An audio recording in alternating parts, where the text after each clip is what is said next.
룻기 4장 9절에서 22절까지 봅니다.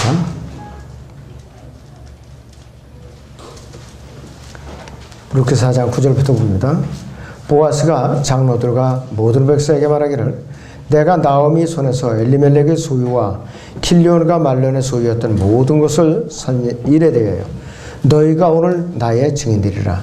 또 말론의 아내 모압여인 룻도 내가 내 아내로 샀으니 죽은 자의 이름을 그의 유업 위에 일으켜 죽은 자의 이름이 그의 형제 가운데서와 그의 초소의 성문에서 끊어지지 않게 한 이래도 너희가 오늘 증인들이라 하자. 성문에 있던 모든 백성과 장로들이 말하기를 우리가 증인들이라. 주께서 네 집에 들어간 여인으로 둘이서 이스라엘 집을 세운 라헬과 레아같이 되게 하시기를 원하며 내가 에프라타에서 유력하게 되며 베들레헴에서 유명하게 되기를 원하노라. 또 내 집이 타말이 유다에게 나온 파레스의 집같이 되기를 원하며 그 집에 있으는 주께서 이 젊은 여인을 통하여 내게 주시리라 하더라. 그래 보아스가 룻을 취하니 그녀가 그의 아내가 되었고 그가 그녀에게 들어갔더니 주께서 그녀로 수택케 하심으로 그녀가 아들을 낳았더라. 여인들이 나오미에게 말하기를 주를 송축할지어다. 그분께서 오늘 너를 친척이 없이 버려두지 아니하였으니 그의 이름이 이스라엘에서 유명하게 되리라. 그가 내게 네 생명의 회복자가 될 것이요 네 노년의 봉용자가 될 것이니 이는 너를 사랑하고 내게 7 아들보다 더 나은 내 며느리가 그를 낳았음이라 하더라. 나오미가 그 아기를 취해 자기 품에 품고 그에게 부모가 되니라. 그 이후 여인들이 그에게 이름을 주며 말하기를 나오미에게 아들이 태어났다 하며 그들이 그의 이름을 오벳이라 불렀으니 이는 그가 다윗의 아버지인 이새의 아버지니라. 이것이 파레스의 후대니 파레스는 헤스론을 낳고 헤스론은 람을 낳고 람은 아미나답을 낳고 아미나답은 나손을 낳고 나손은 설몬을 낳고 설몬은 보아스를 낳고 보아스는 오벳을 낳고 오벳은 이새를 낳고 이새는 다윗을 낳더라 했습니다. 오전의 주제는 보아스와 룻입니다. 보아스와 룻입니다. 베들레헴이라는 단어는요, 시브리어나 이 영어의 이 개념으로는 빵집이라는 말이 빵집. 우리말로 말하면 떡집이라는 말이죠. 그건 뭐냐? 하나님의 복이 가득 차 있는 그 땅에 베들레헴이라는 것이. 백성들이 우상숭배의 죄악으로 인해서 이 땅에 극심한 기근이 닥쳤기 때문에 이 엘리멜렉 이 사람은 하나님의 나의 왕이라는 뜻이에요. 나오미의 남편. 그리고 나오미는 기쁨 또는 즐거움인데 두 아들을 데리고 모압 땅으로 이제 떠났어요. 그런데 이들이 아무리 기근이 들었어도 모압 땅으로 떠나면 안 돼요. 아무리 기근이 들어 모압 땅으로 떠나면 안 되는데 인간적으로 견디기 힘드니까 모압 땅으로만 갔어요. 떠난 것이 화근이에요. 아브라함도 비슷했죠. 기근이 드니까 이집트로 내려갔어요. 자기 부인을 사라를 갖다 내 네 동생이라고 그래 내가 살리라 거짓말을 시켰다 이게. 파라오가 그만 취할 뻔했죠. 그랬다가 망신을 당했죠. 그 아들 이삭도 마찬가지예요.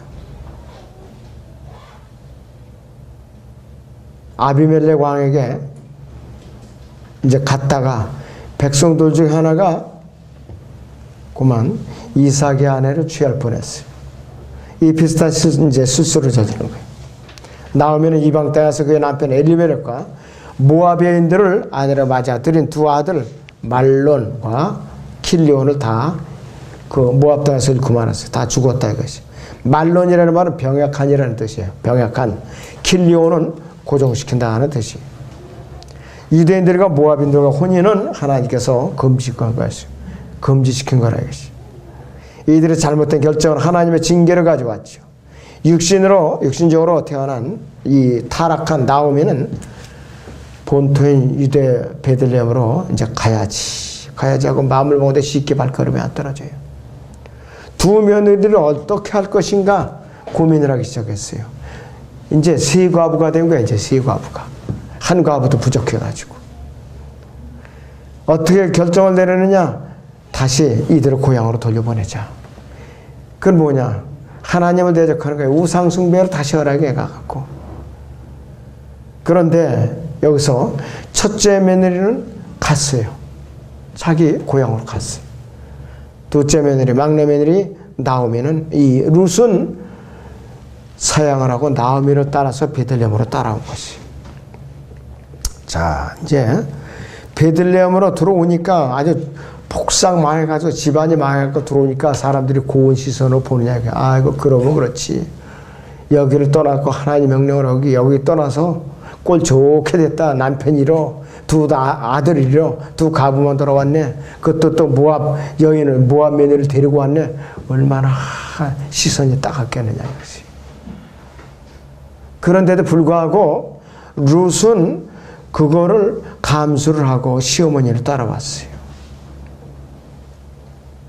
그런데 나오미는 반성을 하지 못하고 자기의 슬픔을 갖다 안 되는 걸 갖다 하나님께 돌린 거예요. 계속해서.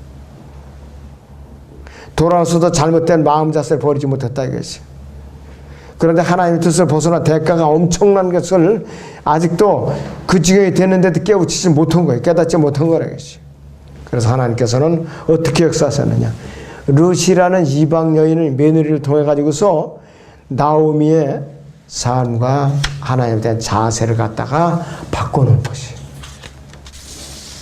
자, 그래서 하나님께서 어떻게 역사하시는가를 보면은 하나님께서는 룻을 갖다가 보아스라는 그 부자의 추수밭으로 보낸 거예요. 이삭 죽기로 한 것이.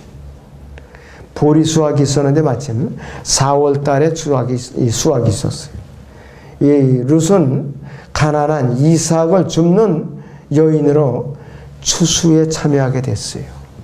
그래서 룻이 우리는 자세를 보면은 시어머니한테 뭐라고 말하는데 룻기 2장 2절을 보죠. 룻기 2장 2절 보면은 이제 나로 밭에 가서 밭에 가게 하소서 이것이. 7절에 보니까 나로 추수꾼들을 따라 단 사이에서 이삭을 죽게 하소서. 13절에 보니까 내 주여 나로 당신의 목전에 은총을 얻게 하소서 그랬어요. 하나님께서 룻이 보아스의 밭을 선택하도록 인도하셨어요. 룻을 통해 가지고서 보아스와 혼인을 하게 만든 거예요. 보아스가 태어나니까 보아스는 룻을 보호했죠. 그와 결혼하기까지 상당 기간 동안 그녀가 쓸 모든 것을 풍성하게 공급해 준 것이. 공급해 줬다 이것이. 자, 그래서 예수 그리스도의 완전한 모형이 바로 보아스예요. 룻과 보아스의 관계는 오늘날 하나님께서 이방인들을 구원하시고 성령으로 인치셔서 어느 날 주님의 신부로 데려가실 완벽한 휴거의 모형이에요. 또 동시에 이스라엘을 그분의 아내의 위치로 회복 시킬 것에 대한 완벽한 모형이라 이것이. 그래서 룻이 시어머니에 나오면은 모압 땅에 있었을 때에 룻에게 어떻게 제의를 했느냐. 룻기 거기 1장 9절을 보세요. 룻기 1장 9절을 봅니다. 룻기 1장 9절을 보세요. 주께서 너희 각자가 자기 남편의 집에서 평안함을 얻도록 하시기를 원하노라 하고 그녀가 며느리들에게 입맞추니 그들이 소리를 배우더라.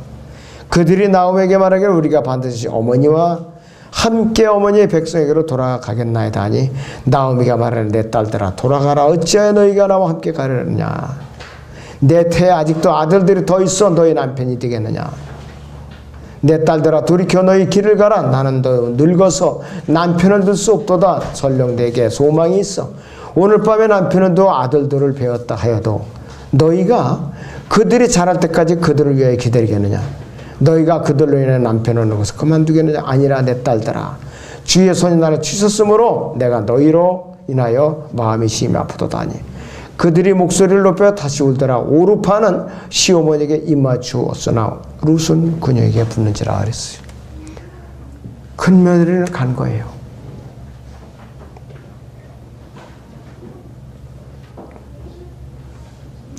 보아스와 룻과의 관계는 보통 관계가 아니에요. 철저하게 하나님의 은혜였었어요. 룻기 2장 2절을 보죠. 이제 내가 함께했던 여종들을 둔 우리의 친족 보아스가 있지 아니하냐 보라 그가 오늘 밤 타작마다 가서 보리를 기질하느니라 했어요. 그러면서 이제 시어머니 나오미가 룻을 이제 타작마당에 이제 거기에 이제 덮을 것을 이제 잡고서 보아스의 침소에 같이 들라고 권면을 했어요. 그리고 13절을 보니까 이 밤은 여기 머무르라 아침에 만일 그가 네게 친척의 몫을 이해하겠다 하면 그러 친척의 몫을 행하여라. 그러나 만일 그가 친척의 몫을 행하려 하지 않냐면 주께서 살아계시는 내가 네게 친척의 몫을 행하리라 아직까지 누울지니라 하더라 그랬어요. 하나님의 은총으로 보아스에게 이제 관심을 갖게 했어요. 그리고 친절을 베풀었어요. 20절에 보니까. 자, 룻기 2장 20절을 보시오.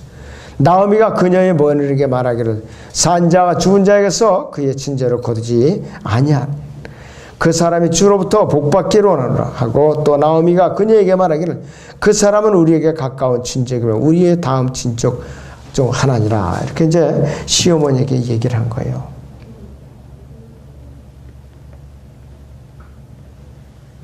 자, 그러니까 룻은 그때서야 보아스에게 자기가 어떤 사람이고 또 자기가 보아스에게 자기 권리를 제시하면서 친족으로서 이제 보아스는 당신이 나를 구속할 권리가 있습니다. 나를 아내로 받아들일 권리가 있다. 그런 이제 고백을 한 것이에요.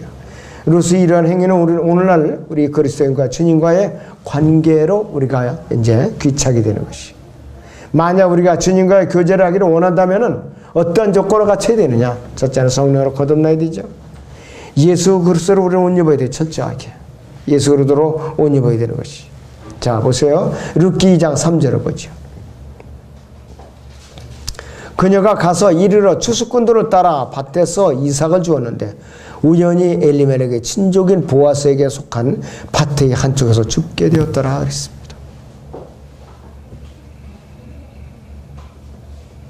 그리고 몸과 혼과 영의 정결한 상태를 우리는 끝까지 유지해야 되는 것이에요. 이 세 가지 조건을 갖춰야만 우리 예수 그리스도 안에서 쉼을 얻을 수가 있는 것이에요. 쉼을 얻을 수가 있다 이것이. 자, 결국은 보아스의 아내가 됐죠. 룻이 보아스의 아내가 됐어요. 룻은 그래서 다윗의 조상이 됐어요. 룻기 4장 17절을 보세요. 그 이후 여인들이 그에게 이름을 주며 말하기를 나오미에게 아들이 태어났다 하여 그들이 그의 이름을 오벳이라 불렀으니 그가 다윗의 아버지인 이새의 아버지니라. 다윗이 여기서 아버지인 이새의 아버지라 이거지.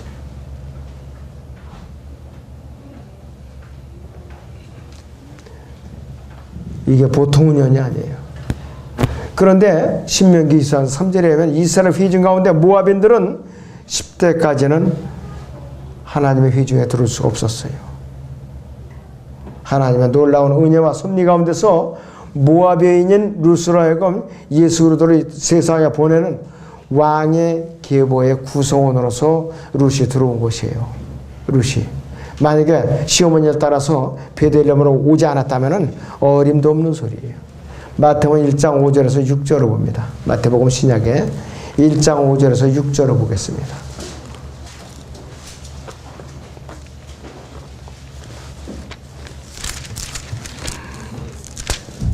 마태복음 1장 5절에서 6절을 보겠습니다.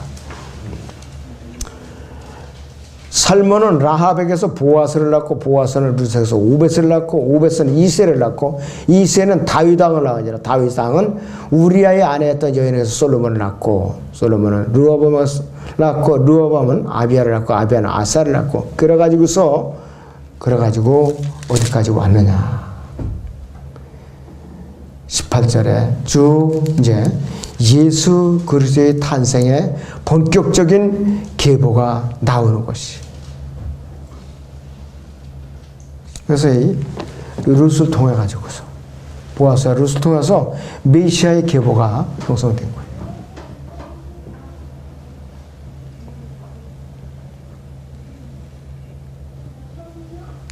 룻기는요 장례식으로 시작해서 혼인식으로 끝나요.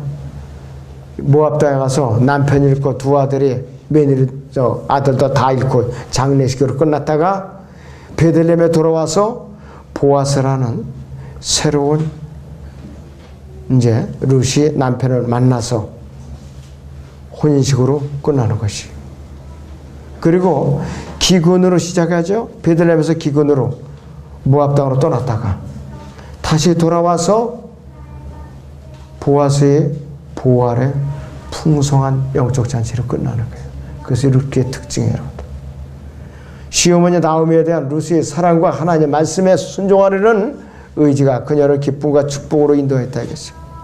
룻기 1장에서 그녀가 자신의 고향인 모압 땅을 떠나서 유다 베들레헴으로 떠나기로 결심한 것은 그녀의 미래를 결정되는 아주 중요하고도 올바르게 결정했다 이것이.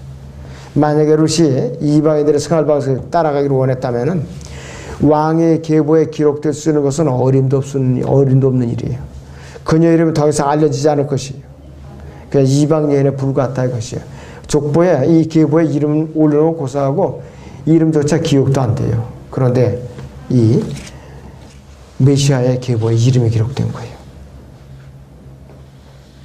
자, 그렇다면 우리가 보아스와 룻을 통한 교훈을 우리가 좀 살펴봐야 되는데 예언적인 교훈이 있어요. 일단 예언적인 교훈이 뭐냐 이것이.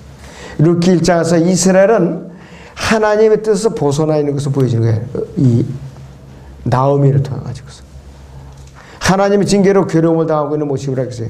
이 베들레헴에 가뭄이 들었다는 것은 우상 숭배로 인한 죄 때문에 가뭄 재앙을 주신 거예요. 하나님께서. 자, 그래서 이때부터 하나님께서는 룻을 통해서 이방인들을 다루기 시작하신 거예요.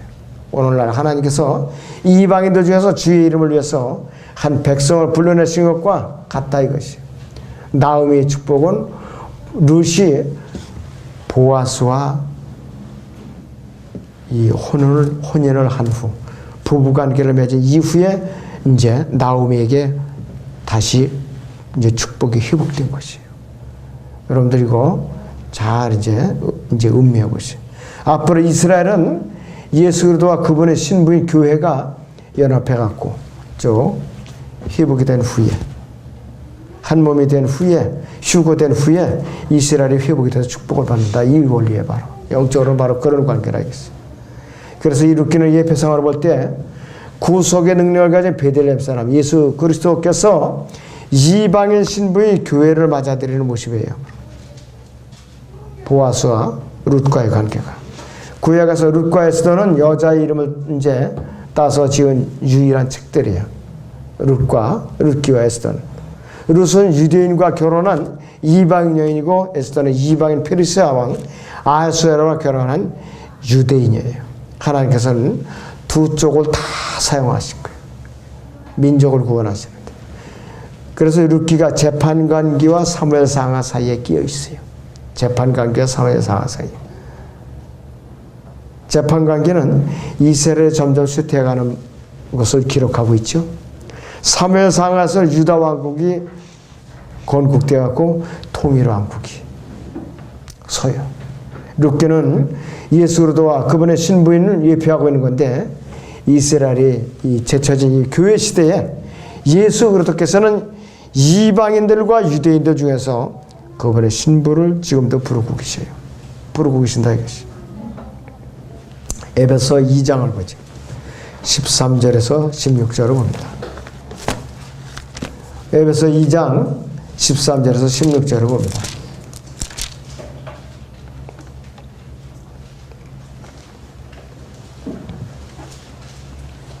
그러나 한때 멀리 있었던 너희가 이제 그리스도 예수 안에서 그리스도의 피로 가까워졌느니라. 그는 우리 화평이시니 둘을 하나로 만드셨고 우리 사이에 가로막힌 중간의 벽을 허물어 들이셨으며 원수된 것과 법령 안에 속한 계명들이 율법까지도 그의 육신 안에서 폐기하시니 이는 그 둘을 자기 안에서 한 세 사람으로 창조하사 화평케 하시고 그가 십자가를 통하여 둘을 한 몸으로 만들어 하나님과 화해하도록 함이며 그 십자가로 원수된 것을 죽이려 함이니라 그랬습니다. 또 오셔서 멀리 떨어져 있던 너희와 가까이 있던 그들에게 화평을 전파하셨느니라 이것이.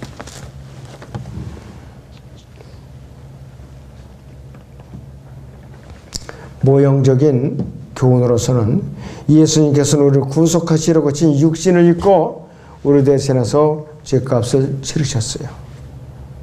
보아스처럼 예수님께서는 추수의 주인이시죠. 마태복음 9장에 추수의 일꾼으로서 누가 나오냐? 추수의 주인으로서 예수님께서 나오시요. 그리고 우리의 필요한 모든 것들을 공급하시는 분이에요. 우리의 필요한 모든 것들을 공급하시는 분이에요. 룻기 보죠. 2장 14절에서 16절을 보겠습니다. 룻기 2장 14절에서 16절을 봅니다.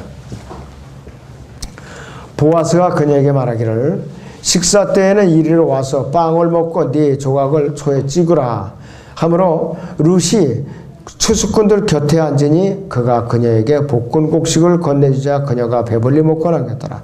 룻이 이삭을 주우러 일어나자 보아스가 그의 청년들에게 명하여 말하기를 그녀로 곡식단 사이에서 이삭을 죽게 하고 그녀를 책망하지 말라.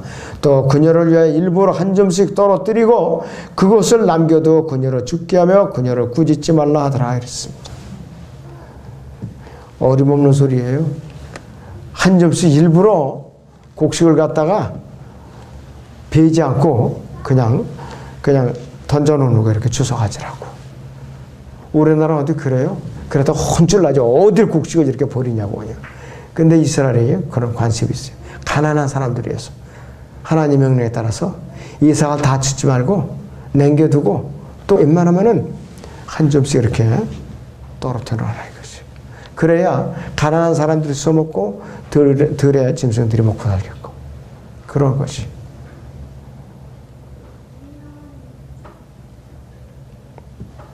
예수님께서는 우리를 위해서 위협을 주시고 보증하시고 쉼을 주시는 진정하신 분이에요. 예수님께서. 에베소 1장 13절을 보죠. 에베소 1장 13절을 보겠습니다. 13절에서 14절 봅니다. 너희도 진리의 말씀과 너희 구원의 복음을 듣고서 그분을 신뢰했으니 또 너희가 그분을 믿고서 약속의 그 성령으로 인침을 받은 것이니라. 이는 값주고 사신 그 소유를 구속하기까지 우리의 유업이 보증이 되어서 그의 영광을 찬양케 하려 하심이라 이렇게 말을 하고 있어요. 자, 그렇다면은 이제는 실천적인 교훈은 무언가를 자세하게 알 필요가 있어요. 나오면은 남편과 아들들을 다 잃었는데 어떤 한교에 머물든지 어떤 한교에 처해있든지 하나님의 백성이 있을 유일한 곳은 어디냐? 현재 육신이 변화되기 전에 이 몸을 입고 있는 이 세상이 아니라는 것을 보여주고 있는 것이에요. 우리가 하나님의 뜻 안에 살지 않고 세상에서 만족을 찾을 때에는 엄청난 대가가 따라와요. 엄청난 대가가 따라와요. 하나님께서는 타락한 자가 돌이켜 회개하면은 용서해주며 은총을 베풀어 주셔야 분명히. 나오면은 하나님의 뜻 밖에 있었던 잃어버린 시간들을 다시 돌려받을 수가 없었어요. 이미 지나갔기 때문에. 그래서 에베소 5장에 시간을 사서 오더라 이거예요. 시간을 사서 오더라. 그것이 사라는 말이 redeemed예요. 시간은 다시 얻을 수 없었지만은 이방인 며느리 룻의 헌신을 인해서 하나님을 섬기는 기쁨을 회복할 수 있었고 간증을 회복할 수 있었고 영광을 드릴 수 있는 기회는 다시 회복할 수 있었던 것이에요. 그래서 얘에게 한 번 지나간 시간은 다시 회복이 안 돼요. 자기가 소홀히 여겨서 하나님께 주신 시간이 지나가 버렸어요. 그거는 하나님께 어떤 죄냐? 하나님께서 허락해 주신 시간은 도둑질한 도둑놈이에요. 그리스도인은 시간을 낭비하는 거, 무질서하게 사는 거, 규모 없이 사는 거. 어떤 사람의 하루의 생활을 보면은 특별히 하는 일이 없어요. 그러다가 새벽에 일어나서 찬송이라든지 기도를 하더니 안 한다 이거예요. 하루의 스케줄이 없이 사는 사람, 또 목표가 없이 사는 사람, 소망이 없이 사는 사람. 주님 편에서 내가 어떻게 섬겨야 내가 그리스도의 신바사가 떳떳하게 설 것인가. 이런 것이 마음에 없는 사람도 실천적인 교훈이 없는 사람들이에요. 이런 사람들 하나님의 시간을 한없이 계속해서 도둑질하는 도둑놈에 불과하다 이것이 여러분들. 나이에 불문해요. 어린아이들이라고 상관없다 이거 아니에요. 유치부 학생 돼서 이르기까지서부터 내가 숨을 거두기까지 똑같이 적용되는 원칙이에요. 아무튼 여러분들이 주님께서 십자가에서 우리의 죄뿐만 아니라 우리에게 주신 시간까지도 주님께서는 위해서 죽으신 분이에요. 우리에게 맡겨준 시간, 여러분들 시간을 소중하게 생각해야 돼요. 시간을 갖다가. 그래서 저는 제 핑계 같지만은 진작 제가 좀 젊었을 때에, 저 젊었을 때 기력이 더 왕성할 때에 이 말씀을 내가 더 붙들었고 더 이렇게 관심을 갖게 돼서 얼마나 좋았을까. 이런 그런 후회가 많이 들어요. 성경을 제가 볼 때마다. 자, 그래서 여러분도 여기서 저보다 나이 많은 분들 없죠. 분명히. 저보다 더 소망이 있어요, 여러분들. 아무튼 여러분들이 자신감을 갖고 소망을 갖고 하나님께서 허락해 주신 시간을 100%, 200%, 300% 적극적으로 주님을 위해서 활용하시기 바랍니다.